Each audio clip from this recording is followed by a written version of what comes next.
Post-war London, a city rebuilding but also steeped in shadows. Amongst the smoke-filled pubs and dimly lit alleyways, whispers of one name sent shivers down the spines of even the hardest men, Charlie Richardson. Richardson wasn't just another gangster, he was the mastermind behind the infamous torture gang. Their methods were the stuff of nightmares, whispered in hushed tones in the darkest corners of London. The city was their playground, and fear was their currency. But their reign of terror wouldn't last forever.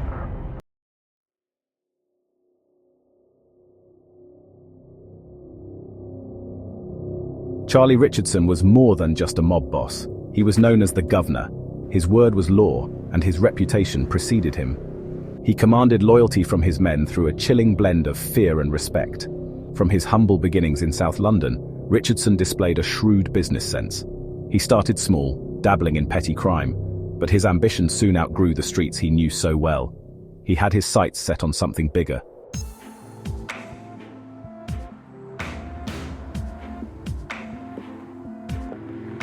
The 1960s in London, a time of change and cultural revolution.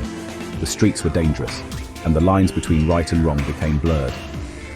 It was in this turbulent era that Charlie Richardson's empire truly flourished. His gang, known as the Torture Gang, spread their influence like a virus. Their methods were brutal, their reputation fearsome. No one was safe, not even those who thought they were untouchable.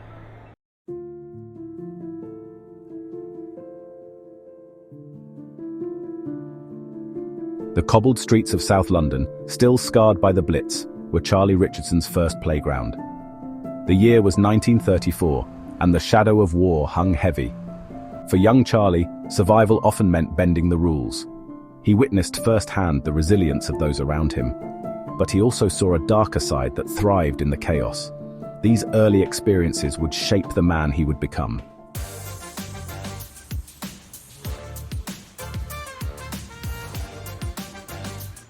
School held little appeal for Charlie. He found more excitement in the bustling markets and back alleys of South London.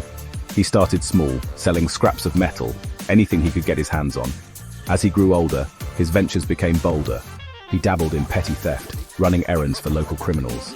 He saw the power that money and influence could bring, and he craved it.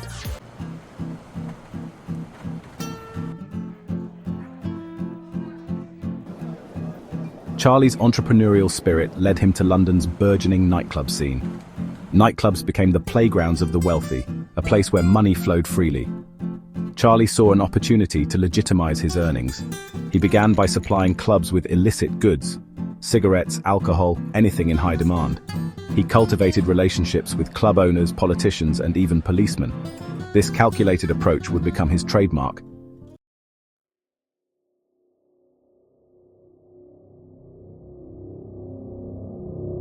As Charlie's influence grew, so did his need for trusted lieutenants.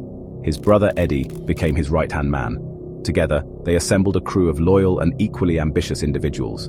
They operated with military precision, each member playing a specific role. They expanded their operations beyond nightclubs, moving into protection rackets and extortion. Those who refused their offer soon learned the error of their ways.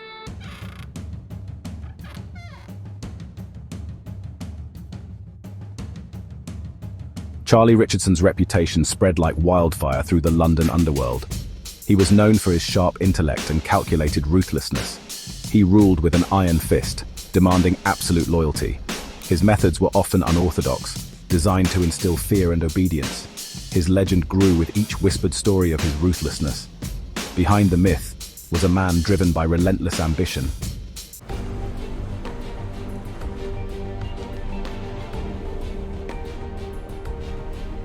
The 1960s swung in London, but beneath the vibrant music scene, organized crime thrived. Charlie Richardson, now the Guv'nor, led the firm. Their ascent was swift, their methods cold and calculated. The firm operated in the shadows, their power stemming from an almost invisible grip on the city's underbelly. Richardson understood that true power lay in control. He built his empire on a foundation of fear.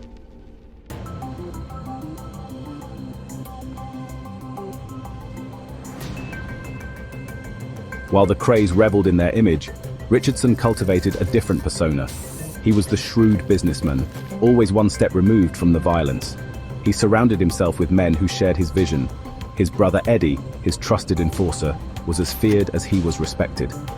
This calculated approach set the Richardson gang apart. They were businessmen, and their business was fear.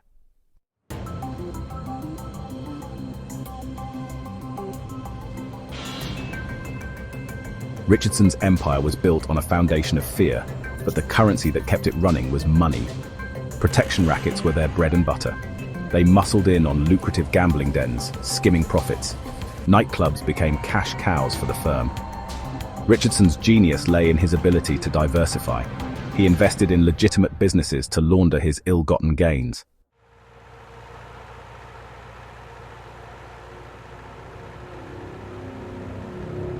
As the firm's influence grew, so did their need for discretion. They found it in a nondescript warehouse on a quiet street in South London, the Cuckoo's Nest. Behind its unassuming facade lay a world of secrets. The Cuckoo's Nest became Richardson's inner sanctum. It was here that the whispers of torture first began to circulate. The warehouse became a den of iniquity where the gang gathered to plan their next moves.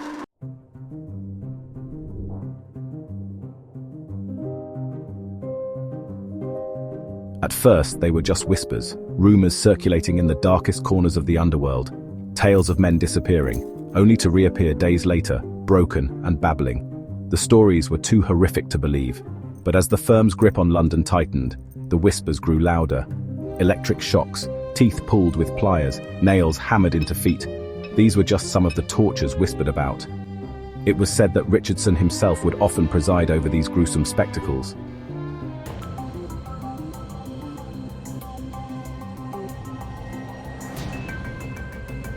The whispers of torture began to seep into the consciousness of the city. Fear became palpable, a suffocating blanket that stifled the city's vibrancy. The police, under increasing pressure to act, found themselves outmaneuvered. But every empire has its weaknesses. Within the ranks of the firm, cracks were beginning to appear. The city held its breath, caught in the grip of a chilling premonition.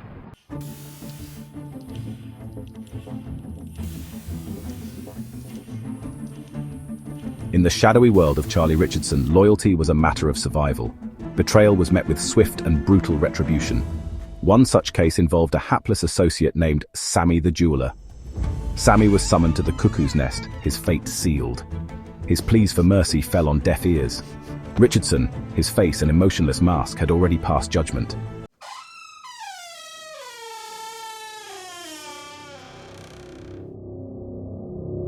The Cuckoo's Nest was a treasure trove of fear. The tools of the trade were not guns and knives, but instruments designed to inflict pain with chilling efficiency.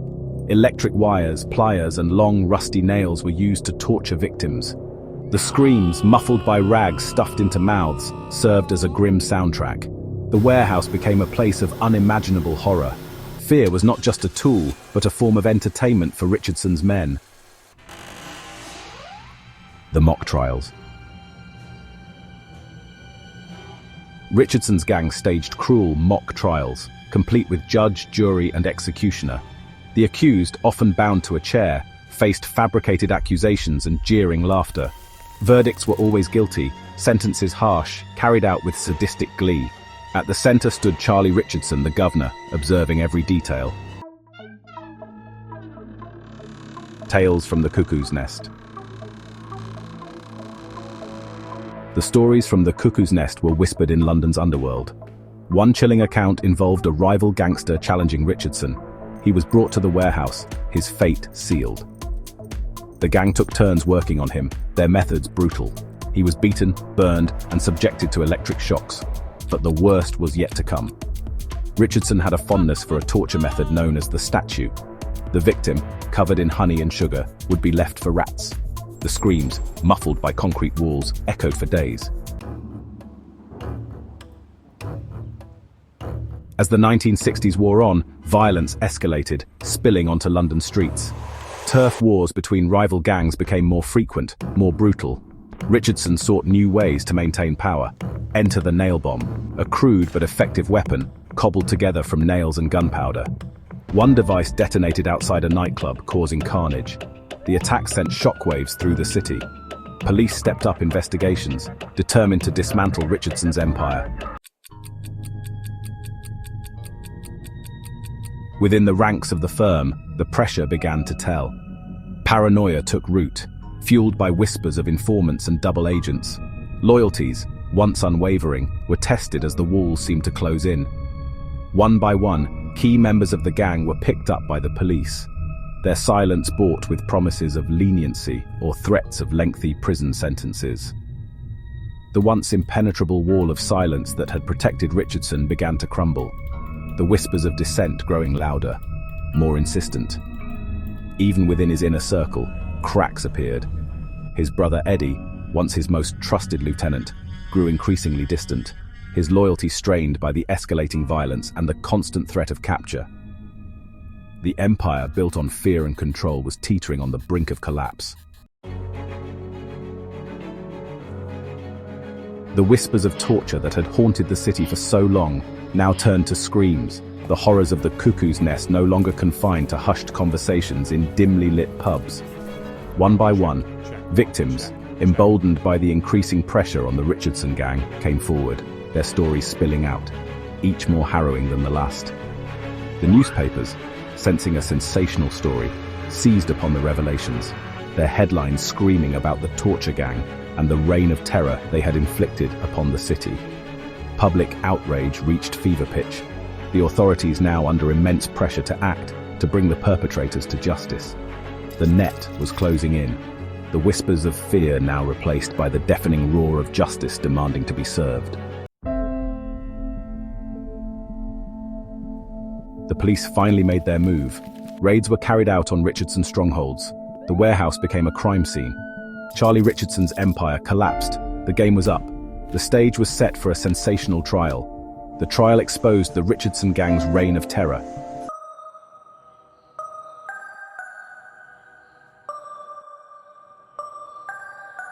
London, a city steeped in history, found itself with a new narrative in the 1960s, one of rival gangs vying for control. Among them, two names resonated with fear and fascination: Richardson and the Krays. These were not just gangs, they were empires built on fear, money, and ruthless ambition. Charlie Richardson, the calculating mastermind behind the firm, had carefully constructed his empire in the shadows, his power stemming from a cold, almost invisible grip on the city's underbelly. The Kray twins, Ronnie and Reggie, craved the limelight, their notoriety as much a part of their arsenal as any weapon. These were two sides of the same coin, organized crime in its most potent form. Their paths were destined to collide. The question was not if, but when, and at what cost to the already trembling city of London.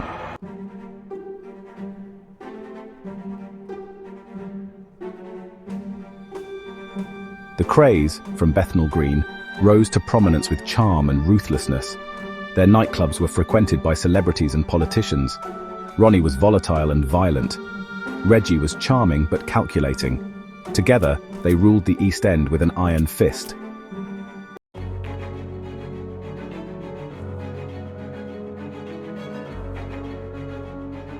The rivalry between Richardson and the Krays was about style and substance.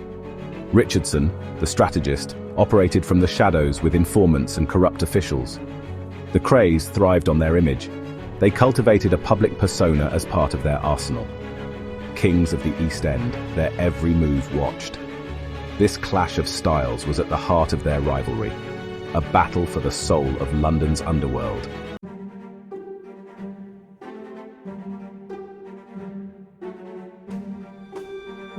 The simmering tension between the Richardson gang and the Krays finally boiled over at the Astor Club, a popular Knightsbridge night spot. The details remain shrouded in rumor and speculation, but what is certain is that the encounter was pivotal. Accounts vary, but most agree it stemmed from a perceived insult, a transgression of respect in the criminal underworld. Some say it was a remark about one of the Krays' associates, others a challenge to their authority. Whatever the catalyst, the result was a public display of aggression. Witnesses spoke of raised voices, threats exchanged, and the unmistakable glint of steel. The Astor Affair was a turning point, a line crossed with no turning back.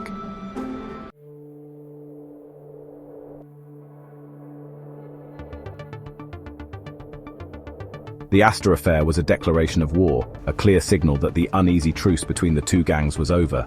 Both sides retreated to their respective strongholds, licking their wounds and plotting their next moves. The stakes were higher than ever, the potential consequences more dire. Territories were redrawn, alliances tested, and the whispers of violence grew louder, more insistent.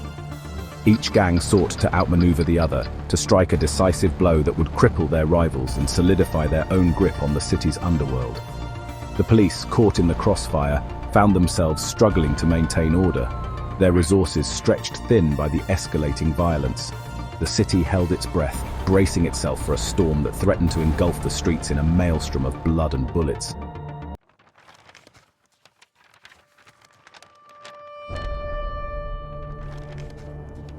As 1966 bled into 1967, the feud between the Richardson gang and the Krays cast a long shadow over London. Violence became more brazen, more frequent. Shootings, stabbings, and bombings became grimly familiar. Both sides operated with newfound recklessness, disregarding consequences. The city watched in horrified fascination as the two titans of London's underworld locked horns.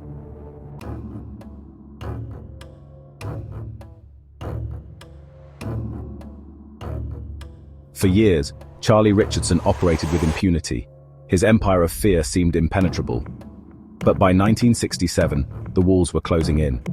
Paranoia spread, loyalties were tested. The hunter became the hunted.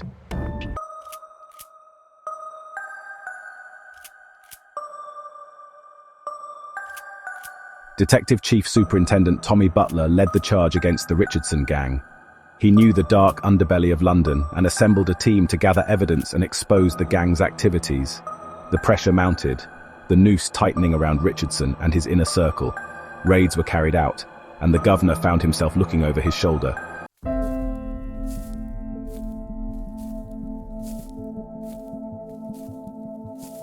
Every empire built on fear has its weak links, those whose loyalty can be bought or coerced. For Charlie Richardson, that weak link came in the form of a disgruntled associate, a man driven by fear and a desire for revenge. The Informant, whose identity remains a closely guarded secret to this day, provided Detective Superintendent Butler with a treasure trove of information details of the gang's operations, their movements, and most importantly, irrefutable evidence of their involvement in the torture and extortion that had become their trademark. This inside information, carefully corroborated and verified, proved to be the breakthrough Butler had been waiting for. It provided the ammunition he needed to secure the warrants and launch the raids that would finally bring the Richardson gang crashing down.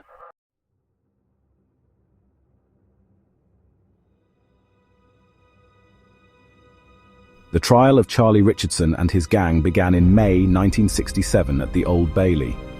Dubbed the torture trial, it captivated the nation, with every twist splashed across newspapers. The prosecution, led by Mr. Justice Lawton, detailed the gang's reign of terror.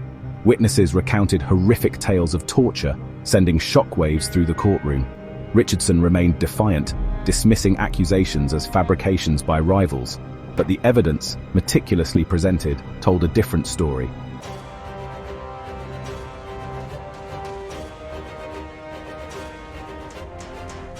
After a grueling trial, the jury reached its verdict, guilty on multiple charges, including fraud and assault. The courtroom fell silent as the foreman read out the verdict. Mr. Justice Lawton described their crimes as brutal and cowardly. Charlie Richardson was sentenced to 25 years in prison. His empire, built on fear and violence, lay in ruins. His name forever synonymous with the darkest chapter in London's gangland history.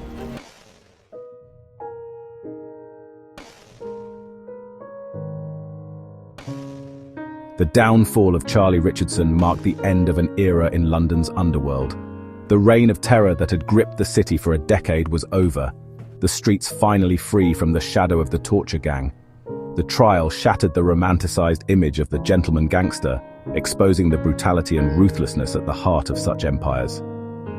Charlie Richardson, once feared and respected, was now just another inmate, his power and influence gone, his name a cautionary tale. The Guv'nor had fallen silent, his reign of terror consigned to the history books.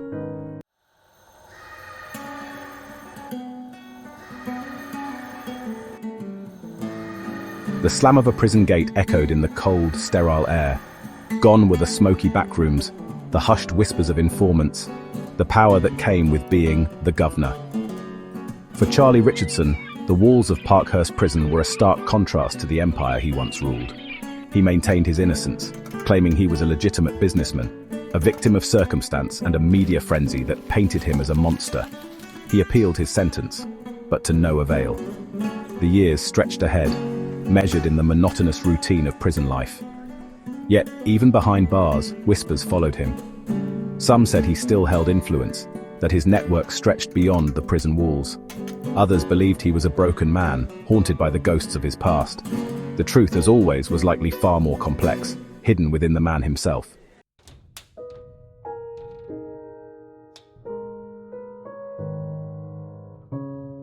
Released in 1984, Charlie Richardson emerged into a different London.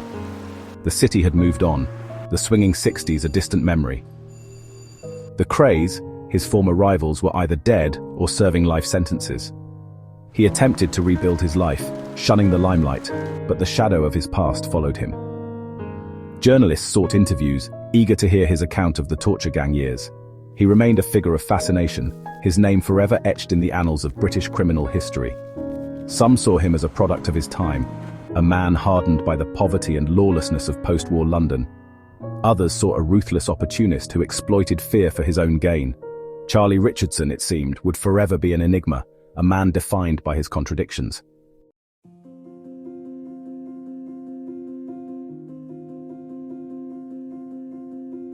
The story of Charlie Richardson is more than just a gangster tale. It's a time capsule, a glimpse into a London caught between the shadows of war and the dawn of a new era. It speaks of ambition, of ruthlessness, and the seductive allure of power. His empire, built on fear, ultimately crumbled under the weight of its own brutality. The torture gang became a cautionary tale, a reminder that even the most powerful figures are not above the law. Charlie Richardson's legacy is a complex one, a mixture of fascination and revulsion. He was a man who embodied the contradictions of his time, a ruthless criminal who craved legitimacy, a shadowy figure who cast a long shadow over a city still finding its footing in a rapidly changing world.